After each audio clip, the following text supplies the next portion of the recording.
Медицина тіліне қатысты аудармалар. Сәлеметсіздер ме біздің тыңдармандарымыз? Бүгінгі сабақта медицина саласына қатысты терминдер туралы айтатын боламыз. Ендеше экранға назар аударайық.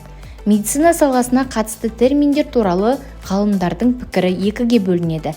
Бірі бұл бағыттағы терминдер халықаралық деңгейде болғандықтан аударудың қажеті жоқ десе, екіншілері баламасы бар терминдер аударуды қажет деп санайды.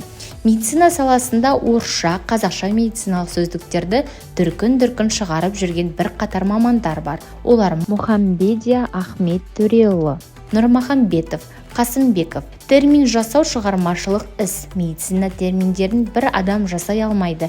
Себебі медицинаның ішкі салалары өте көп. Сондықтан ол терминдерді сол сала мамандары ғана қалыптастыра алады. Біздің тіліміздегі медициналық терминдер орыс тілі арқылы енген. Медициналық терминдердің көпшілігінің шығу тегі латын, грек сөздері екенін ескеруіміз керек. Қазір сіздердің назарларыңызға жиі қолданыстағы терминдерге тоқталатын боламыз. Хирург, оташы емес, дұрысы хирург. Операция, ота жасау емес, дұрысы операция.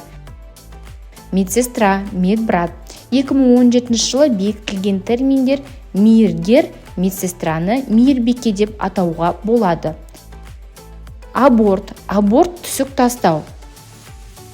Адаптация, жерсіну емес, дұрысы бейімделу.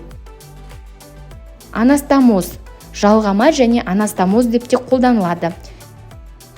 Гепатит, бауыр қабыну және гепатит болып қолданылады.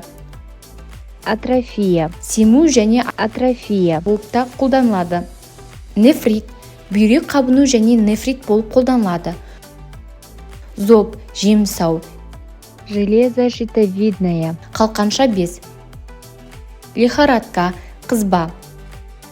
Водянка, шемен.